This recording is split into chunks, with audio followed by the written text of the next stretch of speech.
Panji Nusantara. Assalamualaikum warahmatullahi wabarakatuh. Baik para sahabat, kali ini saya akan melanjutkan cerita sejarah ya. Ini bukan dongeng ya, ini sejarah asli alami. Dan sudah ada pakemnya. Dan ini cikal bakal berdirinya kerajaan Mojopahit dan lain sebagainya, mulai tanah Jawa Timur sampai Jawa Barat ya, begitu saudaraku. Kali ini saya akan membahas tentang situs Biting dulu, ya, karena situs Biting ini menguak sejarah antara Lumajang, Sumeneb, Mojopahit dan Indonesia. Jadi kalau ada film kolosal di TV-TV seperti Angling Dharma, itu bohong, itu fiktif ya saudaraku ya. Ditambah lagi ada film kolosal dengan nama tokoh ya, tokoh fiktifnya seperti Arya Kamandanu ya, Empu Tong Bajil. Nah itu semuanya fiktif ya. Itu karya cipta dari Niki Kosasih dan juga sutradara skenario lainnya, sengaja memasukkan tokoh fiktif ke dalam. Tapi dalam sejarahnya tokoh-tokoh yang ada di dalamnya itu benar, dan sejarahnya juga benar, begitu saudaraku ya. Cuman tokoh-tokoh fiktifnya itu yang tidak masuk dalam kriteria sejarah asli ya di tanah Jawa. Oke, saya akan melanjutkan tentang pembahasan situs Biting dulu ya, alias kerajaan Mojopahit Timur. Nah, dalam Kidung Panji Wijayakrama dan Kidung Harsawijaya mengisahkan Arya Wiraraja semula menjabat sebagai Rakyan Demung, sedangkan Babat Pararaton dan Kidung Ronggolawe menjelaskan bahwa jabatannya adalah babatangan, yang berarti tukang ramal, begitu saudaraku. Tapi bukan ramal seperti orang dobol ya, begitu. Tukang ramal itu siasat politik, dia bisa menebak ya, instingnya kuat begitu, atau bisa ditafsirkan sebagai penasehat kenegaraan ya, bisa ditafsirkan sebagai penasehat kenegaraan pada masa pemerintahan Kertanegara di Singosari, Malang. Arya Wiraraja merupakan tokoh muda Singosari yang terbilang cemerlang karena di usia 30-an dia sudah menduduki jabatan sebagai penasehat raja saudaraku. Beda dengan manusia akhir zaman ya, kalau nggak tua nggak bisa jadi penasehat ya di istana kan begitu. Di kerajaan Singosari sendiri terdapat konflik intern yang sangat parah saudaraku ya, yang diwariskan sejak zaman pemerintahan Ken Arok yang merupakan pendiri kerajaan. Ada dua wangsa yang bertentangan ketika itu, yaitu Wangsa Rajasa.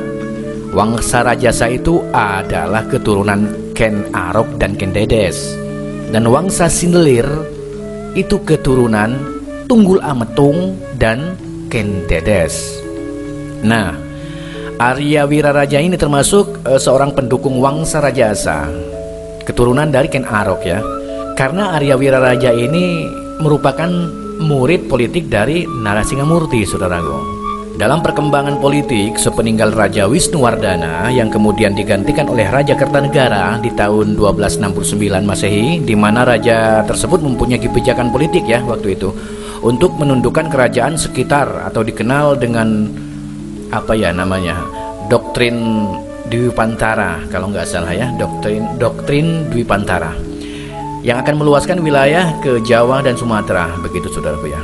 Raja Kertanegara kurang menyukai peran Wangsa Rajasa, begitu ceritanya ya, dan kemudian menyingkirkan, baik diturunkan pangkatnya seperti pendeta Santasmerti ya, dari pendeta kerajaan menyingkir ke pegunungan, dari Patih Empu Reganata, dari Patih ke Jaksa maupun Tumenggung Wirakerti. Nah, sedangkan banyak Wide atau Arya Wiraraja ya dinaikkan pangkatnya, namun dipindahkan jauh dari pusat kerajaan menjadi adipati di Sumeneb. Pemindahan besar-besaran ini saudaraku ya terjadi pada tahun 1269 ya, 1269 Masehi, di mana banyak Wide atau Arya Wiraraja tersebut memperoleh gelar dengan nama Arya Wiraraja, yang berarti pemimpin yang berani. Namun penurunan pangkat dan pemindahan ini tidak menjadikan Wangsa Rajasa bercerai-berai saudaraku. Mantan Patih Raganata merupakan penasihat utama yang mengamati keadaan di ibu kota. sedangkan Arya Wiraraja sendiri bertugas memantau perkembangan dari luar. Secara perlahan-lahan Arya Wiraraja membangun Kadipaten Sumenep menjadi sebuah pelabuhan dagang yang sangat penting, sehingga menimbulkan kemajuan besar bagi perekonomian di daerah tersebut yang awalnya tandus. Hubungan perdagangan yang besar ini menyebabkan Arya Wiraraja banyak mendapat hubungan dengan negeri asing seperti Kekaisaran Mongol. Makanya bisa dipastikan bahwasanya Arya Wiraraja itu memeluk Islam pertama di tanah Jawa, karena hubungan luas sampai ke tanah Arab. Dan ini tidak ada kaitan dengan para wali, karena para wali masih jauh ya. Ini ada di atasnya para wali. Jadi sebelum Islam masuk di tanah Jawa, Arya Wiraraja sudah memeluk Islam. Tolong diperhatikan dan dicatat.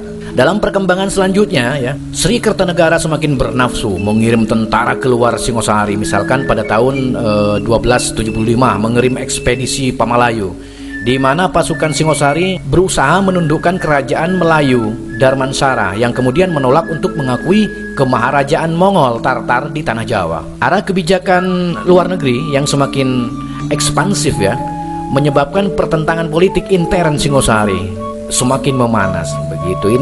Ini politik, saudaraku ya. Politik itu sudah ada sejak zaman dulu ya, sejak zaman kerajaan dulu, saudaraku. Nah, jadi jangan heran kalau sekarang politik-politik busuk tuh banyak ya di Indonesia. Sama juga, sama. Nah, dua bangsa ini yang selama ini bertentangan saling mempersiapkan kelemahan lawan, mempersiapkan kelemahan masing-masing. Menurut prasasti Mula Malurung yang dikeluarkan oleh Raja Wisnuwardana, yaitu ayah Raja Kertanegara, Jaya Katuang sendiri merupakan keponakannya yang kemudian dijadikan menantunya, yaitu dikawinkan dengan putrinya yang bernama Nararya Turbali yang diberi wilayah di Wurawan. Begitu. Gak tahu Wurawan di daerah mana ya. Setelah pemerintahan Raja Kertanegara sendiri, Jaya Katuang merupakan adik ipar dari Kertanegara, saudaraku ya. Diangkat menjadi raja bawahan yang berkuasa di Daha, yang merupakan kerajaan bawahan Singosari yang paling penting. Demikian juga dengan putra dari Jaya Katuang yang bernama Nararya Ardaraja, dijadikan menantunya. Begitu, saudaraku. Ketika kerajaan Singosari masih dalam suasana pertentangan melawan kerajaan Mongol Tartar, di tahun 1292 Masehi terjadi kudeta berdarah yang menewaskan Raja Kertanegara sendiri. Ini adalah suatu blank spot ya. Ini adalah suatu pukulan ya dalam sejarah, di mana tiba-tiba Raden Wijaya dari Wangsa Rajasa, keturunan Kenarok ya, melarikan diri ke Madura, yaitu Sumenep, dan menemui penasihatnya, orang dalamnya, orang kepercayaannya, yaitu Arya Wiraraja di Sumenep. Sedangkan menurut Babat Pararaton, Arya Wiraraja mengetahui kalau Jaya Katuang Bupati Gelang-Gelang berniat memberontak untuk membalas kekalahan leluhurnya, yaitu Kertajaya, raja terakhir Kediri yang digulingkan oleh Ken Arok. Begitu, saudaraku. Ini dendam turun temurun ya. Yaitu Kertajaya, raja terakhir Kediri yang digulingkan oleh Ken Arok, pendiri kerajaan Tungapel ya, atau Singosari. Nah, Wiraraja ini pun mengirim surat melalui putranya yang bernama Wirondaya. Saya masih belum paham Arya Wiraraja ini punya berapa anak ya, berapa putra. Soalnya putranya tuh macam banyak ya, saudaraku. Yang cuman yang nampak itu Ronggolawe, Wirondaya, dan siapa lagi? Nah, ini masih belum ada informasi yang akurat ya. Jadi kami harus mencari, mengkoreksi, menjelajah lagi ya kepada narasumber pakem biasanya.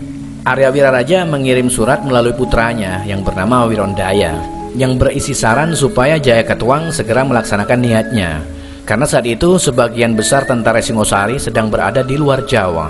Tetapi dalam buku sejarah, kalau nggak salah itu sejarah dari Mansur Hidayat ya, dimungkinkan bahwa Jaya Katuang yang merupakan orang terdekat Raja Kertanegara merupakan korban politik dari lawan-lawannya, yaitu Wangsa Rajasa, yang kemudian gagal mengambil alih kerajaan dan kemudian memanfaatkan kedatangan pasukan asing Mongol Tartar menyerang tanah Jawa, saudaraku. Nah, menantu Kertanegara yang bernama Raden Wijaya mengungsi ke Sumenep meminta perlindungan kepada Arya Wiraraja. Semasa muda, Arya Wiraraja pernah mengabdi pada Narasingamurti. Narasingamurti itu adalah kakek Raden Wijaya, saudaraku. Makanya ia pun bersedia membantu sang pangeran untuk menggulingkan Jayakatwang Kediri. Akhirnya Raden Wijaya bersumpah jika ia berhasil merebut kembali tahta mertuanya itu, maka kekuasaannya akan dibagi dua, yaitu untuk Raden Wijaya sendiri dan untuk Arya Wiraraja. Nah, makanya terjadilah pembelahan wilayah, yaitu Mojopahit Barat dan Mojopahit Timur. Begitu saudaraku ya, itu cikal bakal ya, asal muasalnya. Mula-mula Wiraraja menyarankan agar Raden Wijaya pura-pura menyerah ke Kediri. Pura-pura menyerah ke Kediri ya, atas jaminan dari Wiraraja ya. Raden Wijaya dapat diterima dengan baik oleh Jayakatwang saat itu, bahwasanya sebagai bukti bahwa Raden Wijaya takluk. Begitu saudaraku ya. Kemudian Raden Wijaya membuka hutan tarik di Sidoarjo. Sampai saat ini ada namanya Desa Tarik Sidoarjo, menjadi kawasan wisata bagi Jayakatwang yang gemar berburu. Jayakatwang mengabulkan apa yang diminta Raden Wijaya. Pemugaran dibantu oleh orang-orang Sumenep ya. Orang-orang Sumenep kiriman Arya Wiraraja ya, membuka hutan tersebut dan mendirikan desa Mojopahit. Dan di tahun 1293 datanglah tentara Mongol untuk menghukum Kertanegara yang berani menyakiti utusan Kubilai Khan di tahun 1289. Raden Wijaya selaku ahli waris Kertanegara siap menyerahkan diri asalkan ia terlebih dahulu dibantu memerdekakan diri dari Jayakatwang. Nah, dengan taktik politik itulah maka bergabunglah ya pasukan Mongol dan Mojopahit menyerbu ibu kota Kediri. Setelah Jayakatwang kalah, pihak Mojopahit ganti mengusir pasukan Mongol dari tanah Jawa. Begitu saudaraku. Dalam Kidung Panji Wijayakrama dan Kidung Harsawijaya, pasukan Mongol datang atas undangan Wiraraja untuk membantu Raden Wijaya mengalahkan Kediri dengan imbalan 2 orang putri sebagai istri Kaisar Mongol. Nah, oleh para sejarawan kisah tersebut dianggap hanyalah ciptaan si pengarang, katanya begitu. Padahal enggak, padahal itu asli. Raden Wijaya menjadi raja pertama Mojopahit yang merdeka di tahun 1293. Di Prasasti Kudadu di tahun 1294 diketahui jabatan Arya Wiraraja adalah sebagai pasangguhan dengan gelar Rakyan Mantri Arya Wiraraja Maka Pramuka. Pada Prasasti Penanggungan di tahun 1296 nama Wiraraja sudah tidak lagi dijumpai.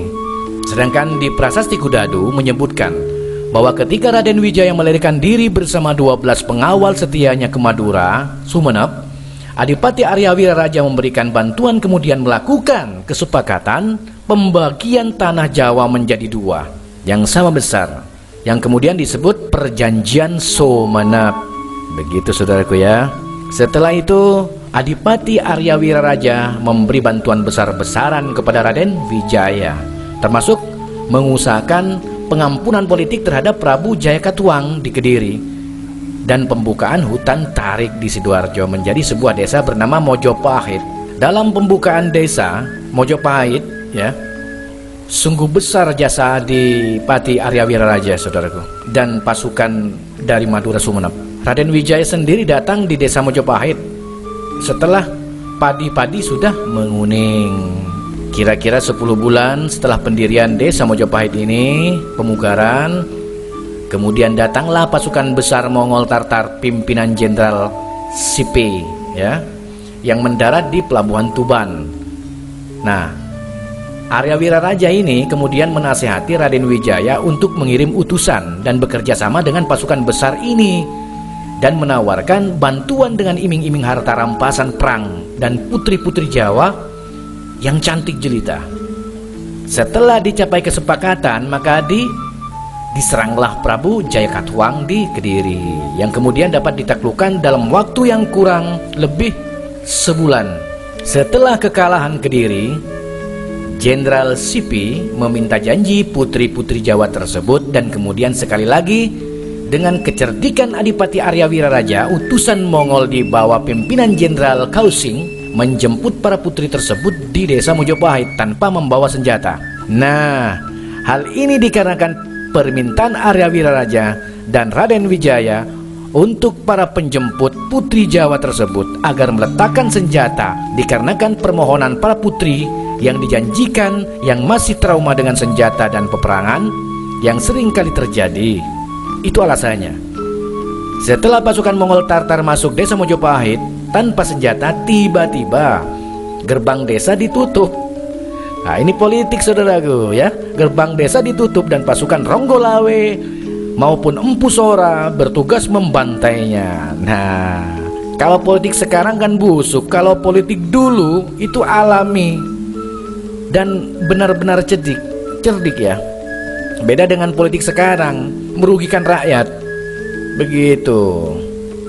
Kenyang sendiri, itu politik sekarang. Nah, dengan adanya pembantaian tersebut diikuti oleh pengusiran pasukan Mongol Tartar baik di pelabuhan Ujung Galuh, yaitu Surabaya ya. Ujung Galuh itu di Surabaya saudaraku ya, maupun di Kediri oleh pasukan Madura dan Laskar Mojopahit. Nah, dalam catatan sejarah disebutkan kekalahan pasukan Mongol Tartar ini merupakan kekalahan yang paling memalukan karena pasukan besar ini harus lari bercerai-berai. Begitu ceritanya saudaraku ya. Setahun setelah pengusiran pasukan Mongol, dalam Kidung Harsawijaya disebutkan, sesuai dengan perjanjian Sumenep, tepatnya pada tanggal 10 November 1293 Masehi, Raden Wijaya diangkat menjadi Raja Mojopahit yang wilayahnya meliputi wilayah-wilayah Malang, bekas kerajaan Singosari, Pasuruan, dan wilayah-wilayah di bagian barat, sedangkan di wilayah timur berdiri kerajaan Lumajang Tigang Juru, yaitu milik Arya Wiraraja sendiri sesuai dengan perjanjiannya. Begitu saudaraku ya, yang akhirnya menjadi dongeng rakyat Lumajang disebut sebagai Prabu Menak Koncar I, begitu, yaitu Arya Wiraraja. Kerajaan Lumajang Tigang Juru ini sendiri menguasai wilayah seperti Madura ya, Lumajang, Patukangan atau Penarukan, dan Blambangan, termasuk di Sumenep dan Bali. Dari sebagian bekas kerajaan Singosari ini kemudian kita mengenal adanya dua budaya yang berbeda di Provinsi Jawa Timur ini, di mana bekas kerajaan Mojopahit dikenal mempunyai budaya Mataraman, sedangkan bekas wilayah kerajaan Lumajang Tigang Juru dikenal dengan budaya Pendalungan, campuran Jawa dan Madura. Sampai saat ini saudaraku, yang berada di kawasan Tapal Kuda sekarang ini, Prabu Menak Koncar I atau Arya Wiraraja ini berkuasa pada tahun 1293 sampai 1316 Masehi ya. Dalam versi lain disebutkan juga di tahun 1295 begitu. Salah satu putra Wiraraja yang bernama Ronggolawe melakukan pemberontakan dan menemui kematiannya. Begitu.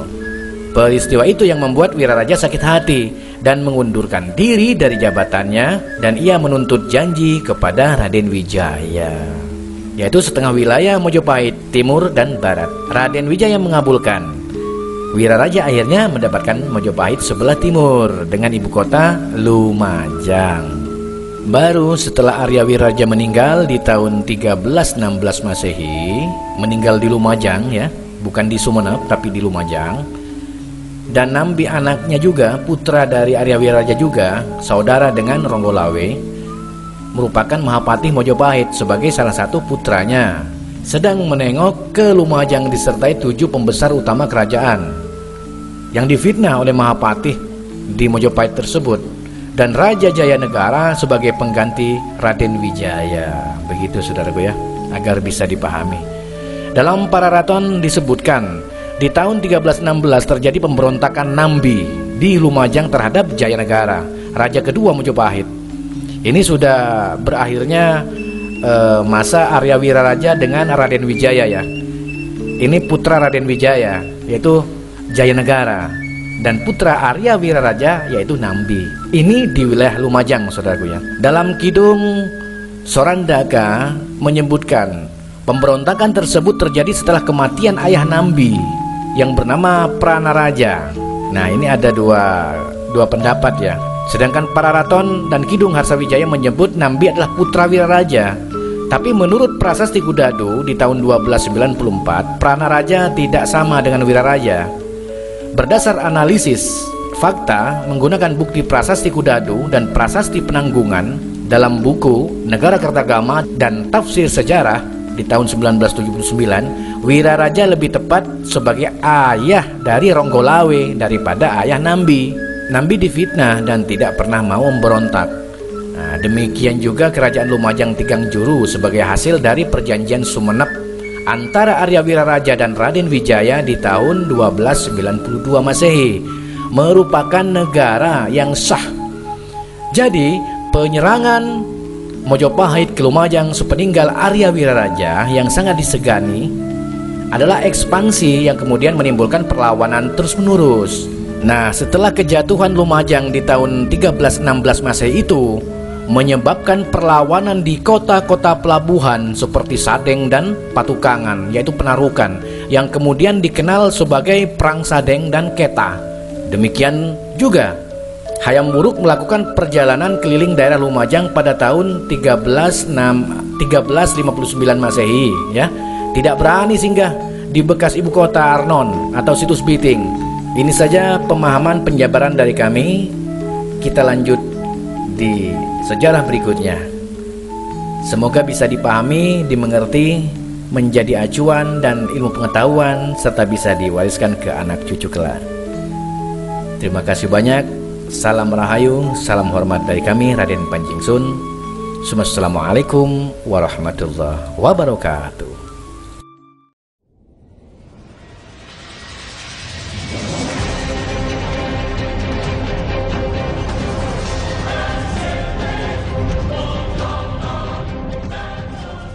Terima kasih telah menonton acara kami. Salam rahayu dari kami, Panji Nusantara.